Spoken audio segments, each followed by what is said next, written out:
Kingdom of God with very reverend Father Professor Kunapeso Sumo, a spiritual master and an original philosopher, a renowned expert in metaphysics, logic, and mathematical philosophy. Professor in philosophy who has authored many books in philosophy and many other parts. He is the director of Igbo Village and Center for African Civilization, Nnamdi Azikiwe University, Awka. Of life, and that principle allows him to, if you like, adore life. That's why the Igbo man answers so many names like Ndubisi, Ondubeze. Life is king. Life is the first thing, and that's why again the Igbo man hates death. To be sure, you hear names like Omubiko. Or danger, death is bad. And the Igbo man also believes that even a worthless life is better than what you may call death, and prefers to be lost, even in the woods, than not to live at all. So these things, they go into God as the vital principle of Igbo existence. But there is something I want to say about that vitalism. Now, at times you find vitalism without God in Igbo existence. And that very one simply means animism.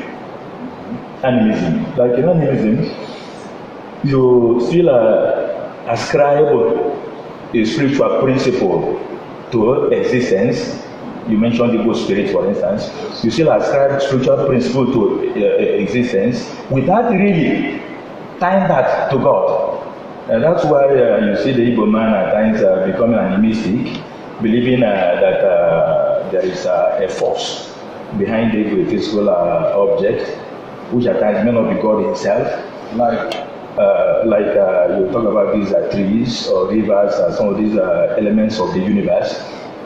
Like you see big trees, you can see big mountains, but that issue of animism is an aberration because it feeds on fear.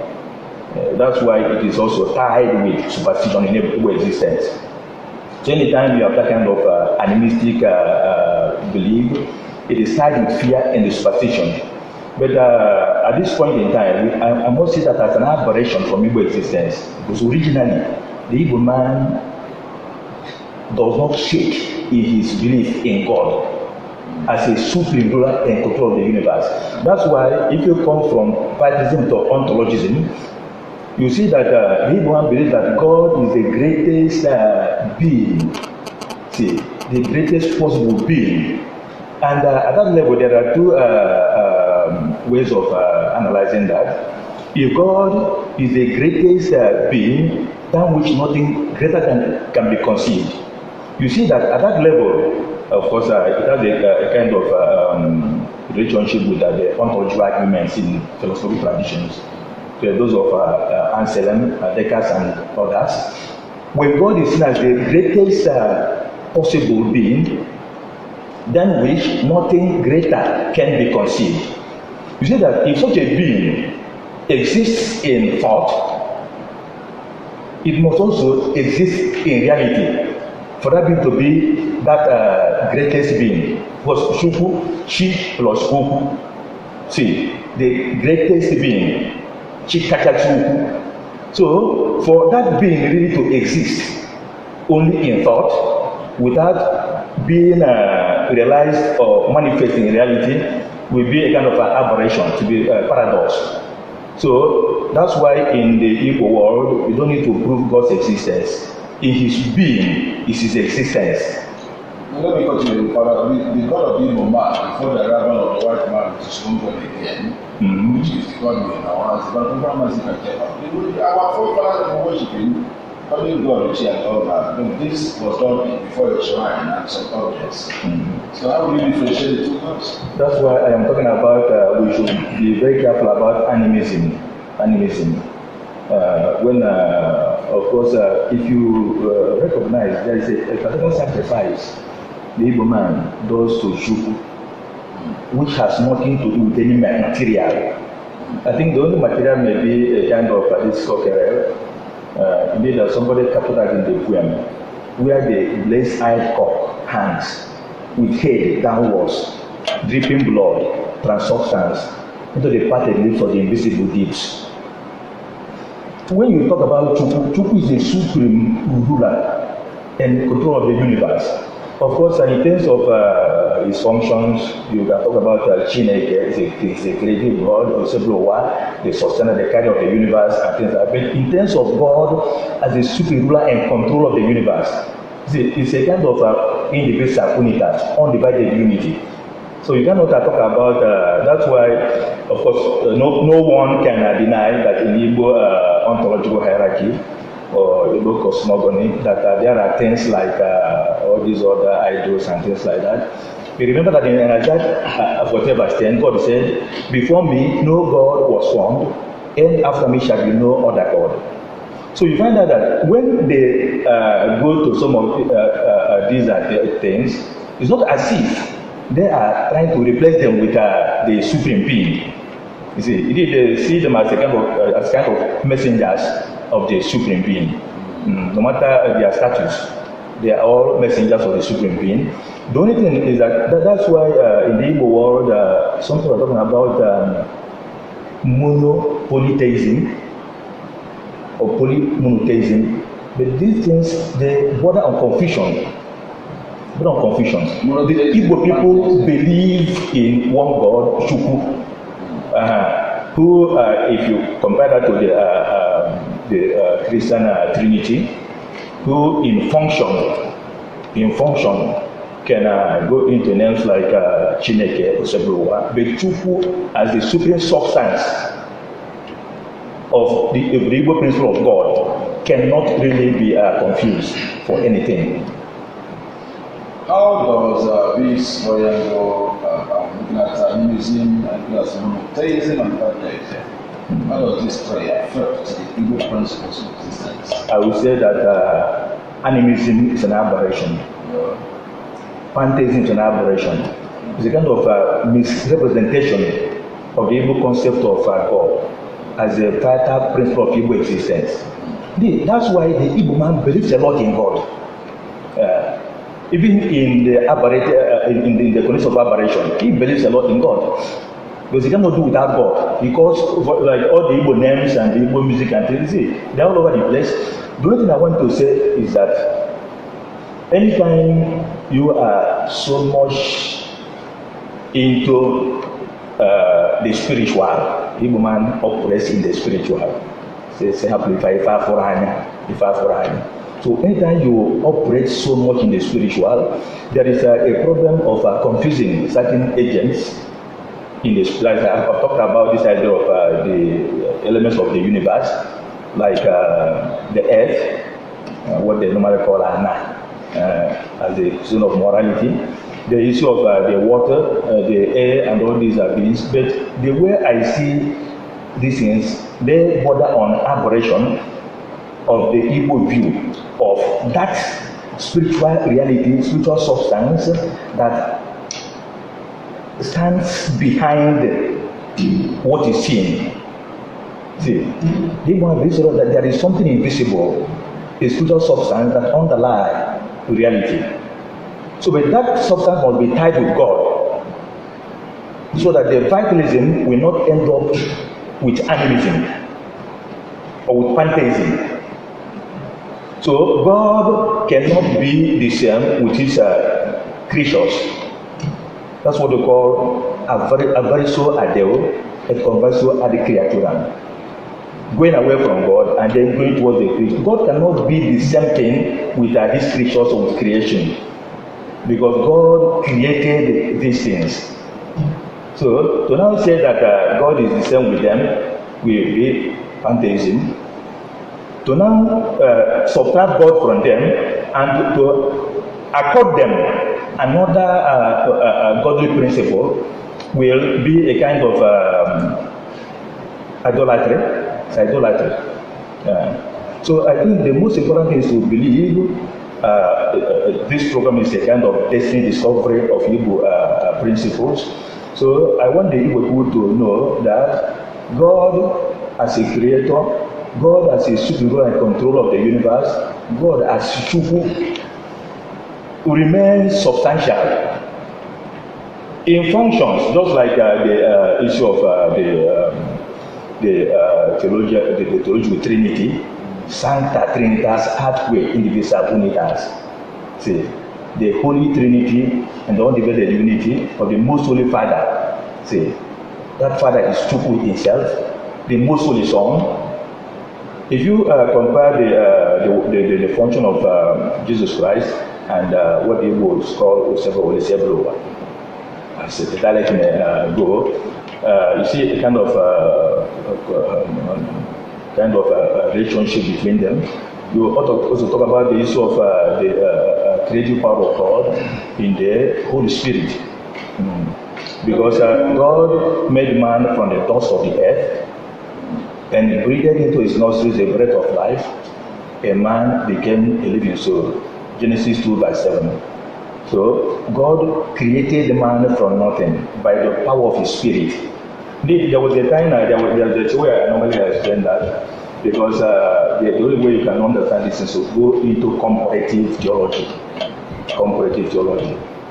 where you cannot say Neshama is the spirit that left from God. Now that spirit entered into the air, that is entered into motion, and you see that motion is ruach.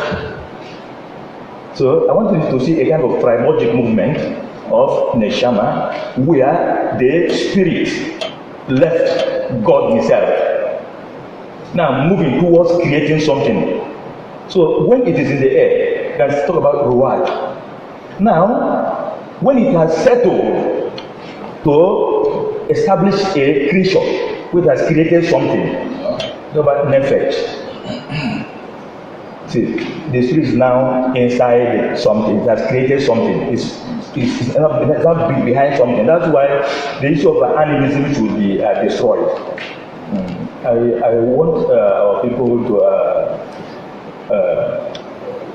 destroy the spirit of animism, because that one leads them into a lot of things. They go to the river to look for something, or to the trees and whatever.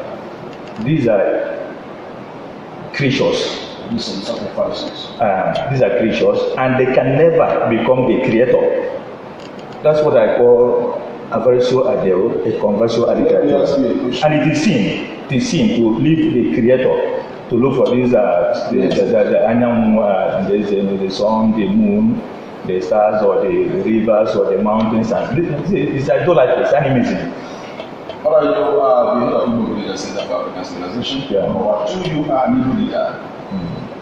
The Igbo man is having a lot of problems in Nigeria. Yeah. There is marginalization, there is envy, sectionalism, tribalism, and a lot of things against the Igbo man because of his progress, so to say. The other day, Nelson was carried away by one of the beliefs. You see, and they don't like beliefs. I want to ask you, the Igbo man according to the statement believes so much in God. How has God been able to emancipate the Igbo man from these several disturbances? You see, the Igbo man believes so much in God, and also at times believes so much in himself. You are going to what we call the spirit of achievement. The spirit, I call it spirit, because the Igbo man regards achievement as something else. There is what you may call Igbo ability, Igbo character,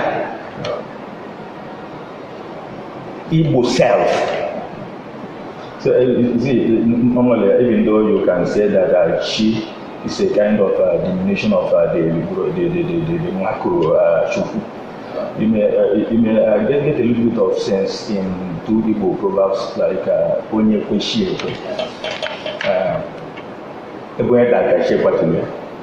so you find out that the Igbo man believes in God and also believes in himself, and that's really where we have to go into the Igbo spirit. That's why I talk about spirit of achievement.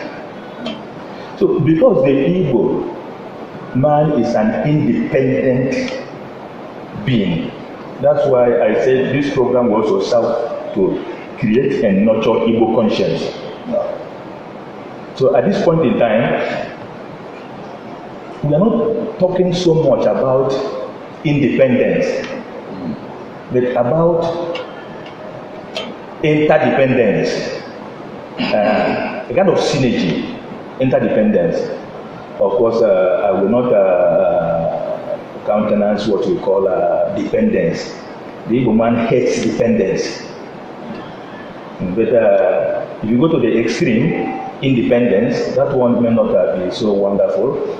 I think comparatively, in reference to Igbo conscience that want to move to there, we are now talking about interdependence. Interdependence. When you talk about the Igbo modernization, I think it has become so clear to everybody that the Igbo spirit, I have two ways of describing the Igbo spirit. If you draw from Tennyson's Ulysses, the Igbo spirit, that spirit that strives, that seeks to find and not to yield. For the Igbo man, he may not see the end in view, whether he or she may win or not, may not be in view, but what is always in view is that there is no chance for failure. That's the Igbo spirit. There's no chance for failure. So that's why where others were drowned, the Igbo man says true. So and another aspect of this is this, that the Igbo man has this spirit that is up and doing. So he's always up and doing with a heart for a positive, constructive, and a good faith. Still pursuing, still achieving, no matter the situation. So he always expects to reap the fruit of his labor. So, and you see, as people say, when you have this kind of spirit, in which there is no room for failure, you see, a good number of people will be envious of you. They'll be jealous of you. That's why I have said in Nigeria today, two groups are destroying the nation: the politicians and the church leaders,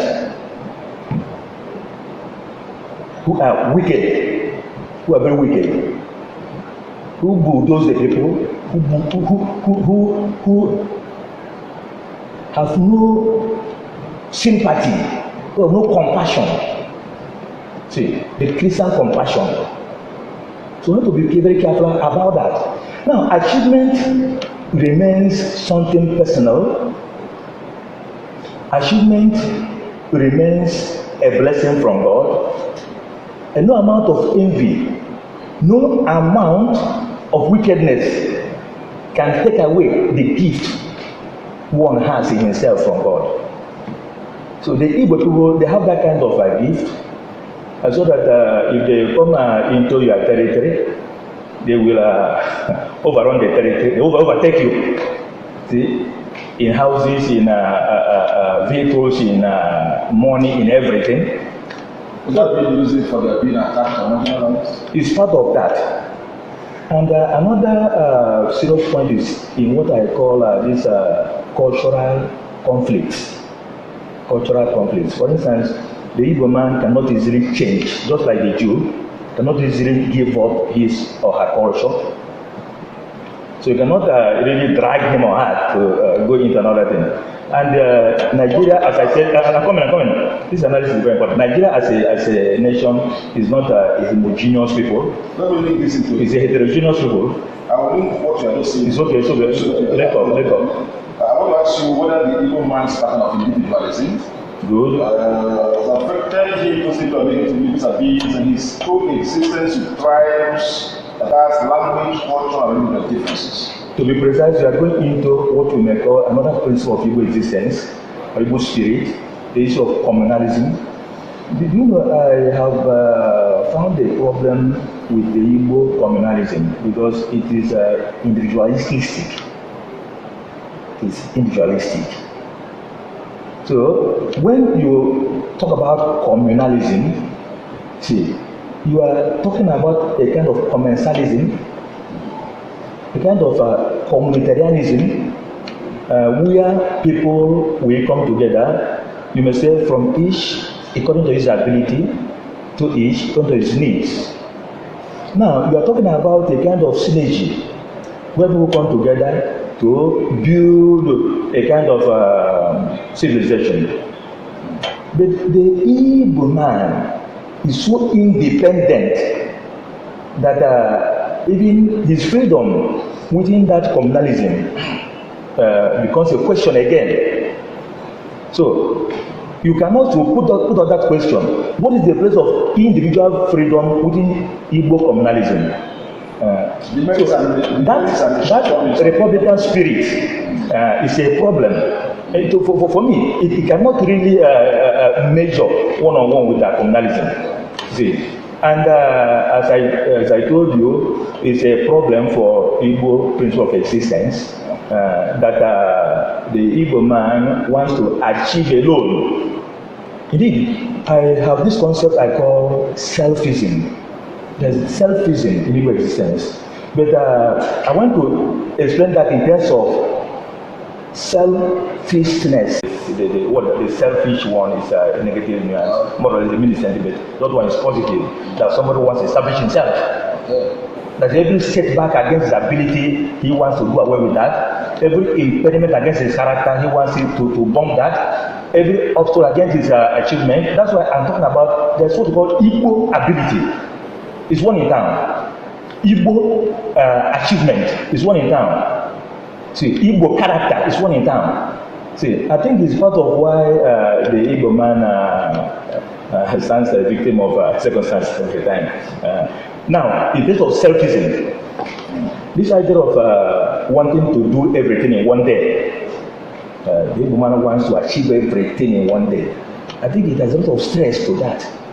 It has a lot of envy. For instance, how can you see just a small Igbo boy having 3 houses, 4 cars, many things? See, it will attract a lot of ndị Igbo si na nwata kpaka ibe na nkụ asọ ọba na-adị ofe. It's always a problem. It's a problem. So, but I think the Christian spirit, that's why in terms of Igbo intercultural hermeneutics, there's something like the Igbo spirit, then the Igbo Christian spirit, and the Igbo Catholic spirit. The trilogy. It's a trilogy of a triad of different experiences. There are things in the Igbo world, in Igbo culture, that the Christians cannot bless. And there are things in the Igbo Christian culture that the Catholics cannot bless. So you see, in future, we'll also go into some of these areas of analysis, because it's very important.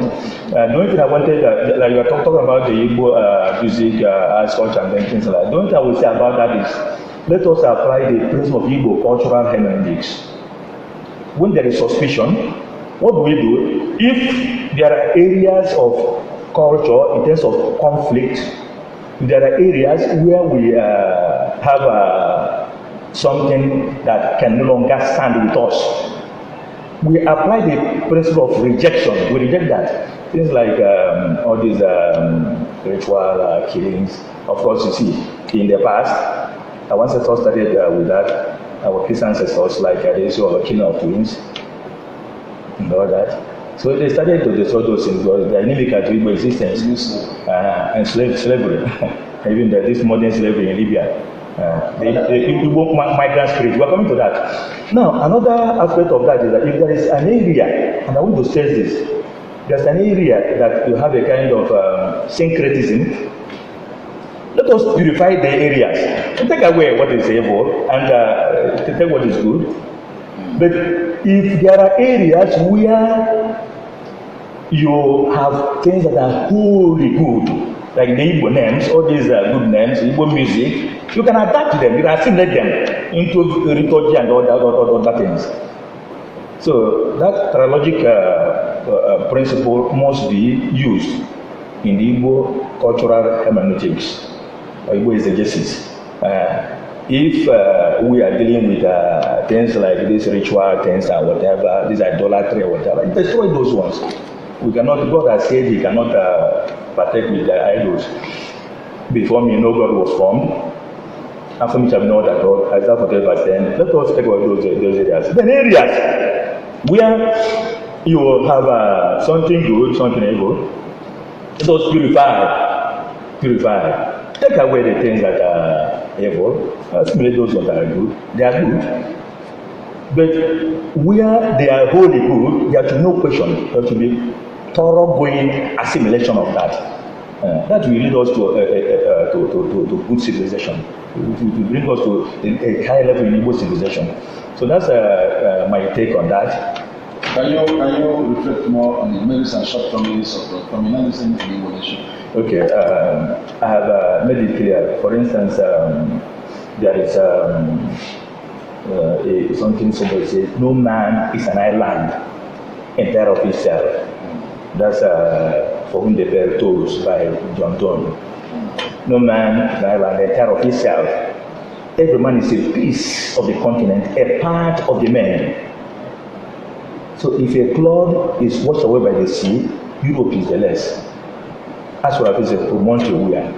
Or if a manner of your own or your friends wear, every man's death diminishes me, because I'm involved in mankind. Therefore, do not send to know for whom the bell tolls for you, tolls for everybody. So, in terms of no man is an island entire of himself, you will find out that we cannot really achieve the Igbos independently, because we are a people. Every name has an energy inside that name. Because a principle simply means a fundamental truth on which you can base a whole system of existence, like Igbo existence. So you cannot achieve it. You see, the Igbo, you are talking about a people, not a person.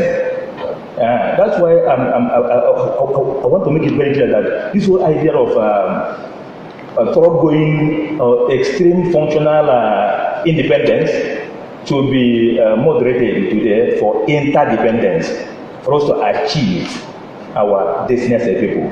Because destiny remains an open wound, and someday, sometime, somewhere, somebody must achieve his or her destiny. Because it's not something you have to wait for. I thank God the Igbo people, they don't believe in fatalism. The Igbo man does not believe in fatalism. He believes in destiny. In destiny. And it's not something you can wait for, something you can take up and achieve. That's why when we talked about operation of the Igbo people, when there's operation, there is no choice. But let the Igbo people know that there is a choice. No matter the condition of Igbo existence in Nigeria today, the Igbo man has a choice. And as soon as if you keep silent in the face of operation, you are colluding with the oppressors. You are colluding with the oppressors. I have said the Igbo destiny in Nigeria is pregnant. Whether there will be Biafra or there will be another country within the Igbo world, only Igbo spirit knows. So, but my idea will be that in terms of Igbo ability, Igbo character, what we call Igbo civilization, the Igbo people must come out to make a choice, even in the midst of operation, to make a choice. The choice may not really be asking for a referendum. The choice can be asking for restructuring. You see, there must be a choice. Someday, sometime, somewhere, somebody must make a choice. Otherwise, you will become dumb. There was this segment of numbers. And I want to tie this to something like in terms of making that choice. It's not just a personal choice. It should be the choice of the people. And that's where the Igbo people have failed. Let them come out as a people and make a choice. Somebody will make a choice and the people, they do more than the other person. Let the Igbo people come out and make a choice, and if they do that, Nigeria will hear them. Okay. It's not like a personal something. Okay, what it's to do with a people. But I want you to reflect on this. Now that's the way he was alive. He said, you don't argue with the man who is having the God. The woman of all his wisdom, of all his aspirations and all that. There is what you call a non-violent approach. Has that been working in Nigeria? But it has worked elsewhere. What it was Satyagraha. It worked for Mahatma Gandhi. Worked again in application to Martin Luther King Jr. But my idea is that, of course, as a priest, I'm a compulsive peace seeker. So I know that conflict is always there, but combat is optional. Conflict is inevitable, but combat is optional. So you don't really need to make peace by moving for war. It has never worked. So I think you have to use peaceful means to achieve peaceful ends. Like them together. Okay. Ofo is a secret symbol. Yeah. In Igbo nation. Yeah. And we are going to tell us something about this Ofo, a secret symbol. I will make it clear that Ofo, as symbolizing truth, okay, is the principle of Igbo morality. Igbo socio-political morality. Let me put it that particular way. Now, I thank God that you asked a very important question. Now, truth is very important, and in reference to the Igbo conscience of today, see, that truth has gone on holiday. Most Igbo people, even the elite, they don't tell the truth. They don't tell Igbo people the truth. Even the governors and some of the church leaders don't tell the truth. And it's a problem, because to say of what is that it is the truth. To say of what is not that it is not is also the truth. But to say of what is that it is not is no longer the truth. For the Igbo, I thank God you tied it to this concept, even though we can also detach it. For the Igbo, truth is not simply a fact or something that is certain. Truth is something real, a reality. Truth is something with being that can manifest. That's why when you talk about the ways, the two ways, you say ezioku, ezioku bo eziofo. Then an Igbo, ezioku bo eziofo. Truth involves a way of behavior, a way of living. I have talked about Igbo character. So truth must go into forming or molding Igbo character, Igbo conscience. And that truth is tied with God himself. It's tied with God himself. That's why if you go to the other way, if you go from Eziofo or Ezioku, what do we call it? The truth itself, the way of truth, or Ozochukwu. So the way of God, the way of truth, Eziofo, Ezioku. You go into things like Eziofia. Eziofia is no longer the way of truth. Or Eziokotopo, or Eziomalaloke. So those words involve confusion. You are confusing the people. There is half truth and half lie. So I think let the Igbo people go back to the conscience of truth as a principle of existence, and that's where God himself will come in to bless what the Igbo people are doing as a people. So the issue of truth is very important. See, and I think that may also be part of the problem we normally have in what we might call the cultural conflicts. For instance, this guy called Galton has a triangle of conflict, in which he talked about direct violence, structural violence, cultural violence. Now, you see, the Igbos are suffering somehow, structurally, in Nigeria. But I will also allow the Igbo people to know that the Nigerian culture cannot be the Igbo culture. Because the only country we have now is Nigeria. That's why I said we must be careful.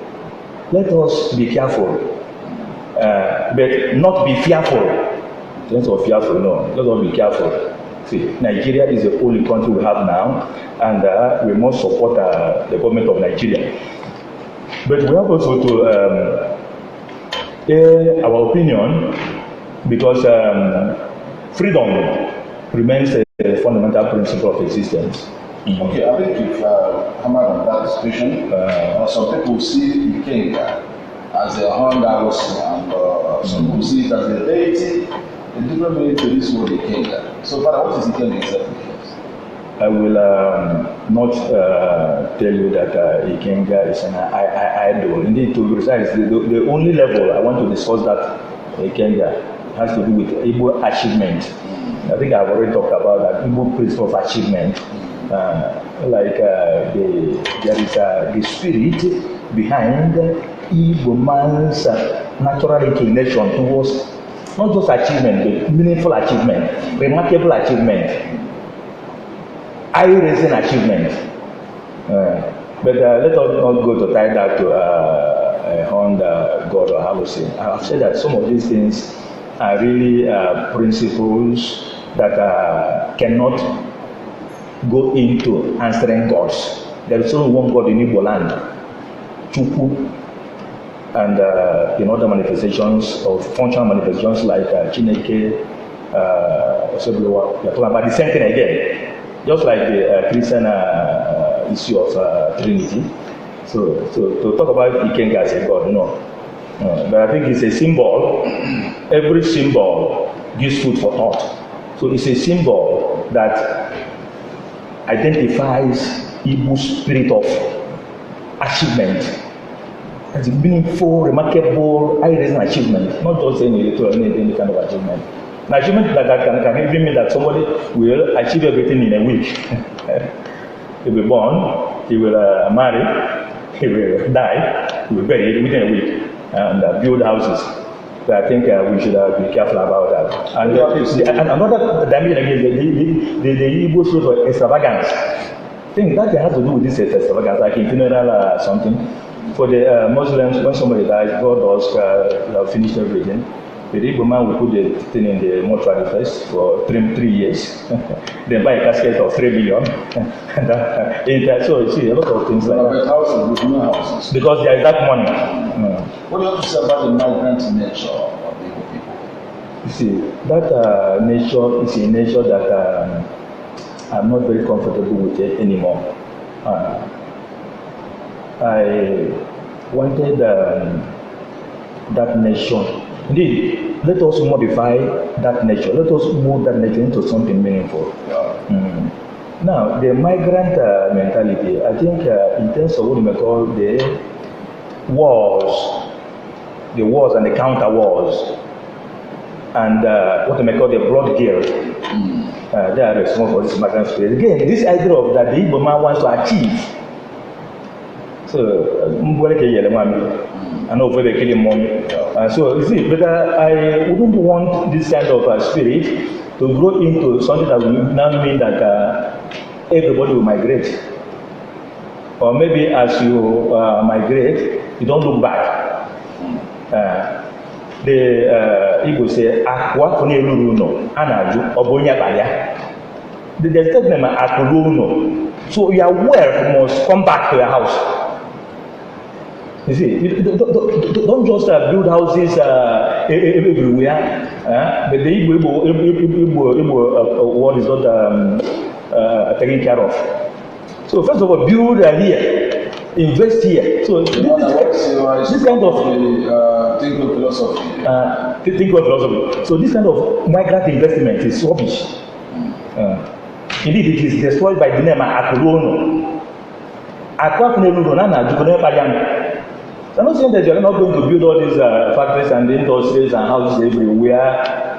You can see an Igbo man, just in Abuja, you have about 5 houses. I'm not down here. No, you may have 1. But why would you have 10 here and have 5 here? So that's my question is this. The Igbo man finds it difficult. And also, they put up severe resistance to any foreign change except in the case of economic advantage. I have said that. I have said that before. I think it's good that you put in the idea of economic advantage because for money, and it is shameful, for money the Igbo man can do anything. I'm not saying every Igbo man. Of course, money is a unit of exchange, a standard of value, and a store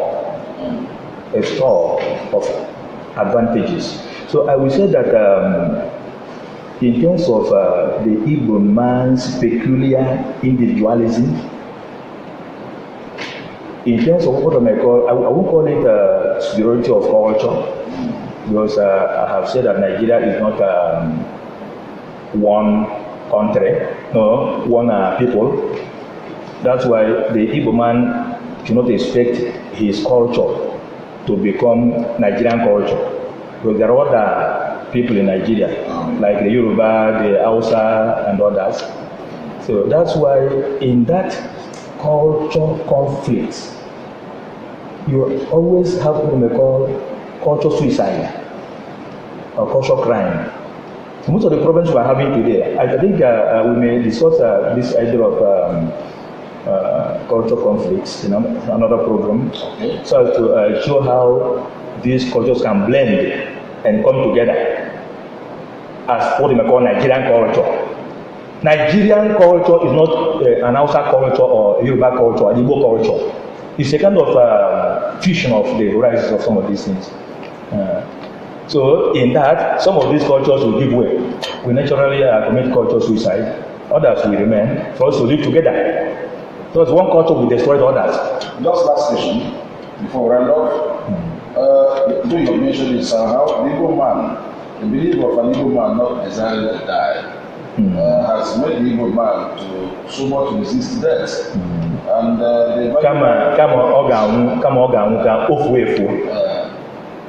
yes.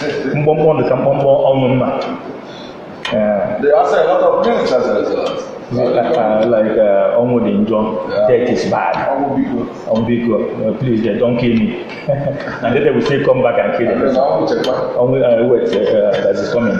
Let him achieve more before coming. So I think it's but I admire Igbo vitalism when God is inside it, not when it is animism or pantheism. Because I have said that there cannot be. You see, people are trying to justify polymonotheism. It's impossible. It's a theological impossibility. So if you are listening to this program for any part of the world and you are a theologian, I tell you the truth, or you are a student of religion or ethnology, polymonotheism is a theological impossibility. It's impossible. How can polymono? It's impossible. Even monopoly, no. So there is nothing like monopolytheism or polymonotheism. That's why in the Trinity, see, the church believes that there is indivisible unitas. There's an undivided unity. It's a unity. Sancta Trinitas atque indivisa unitas. Okay, Father, I don't think we have more time on our side. I guess since we are here with a respected priest and a great philosopher, the person of the Reverend Father Professor Bonaventure Sumoke in the studio. And of course, we are coming up with another topic, like we said earlier, cultural conflict. And until then, next week. And remember that we promised them to discuss Igbo region. Okay.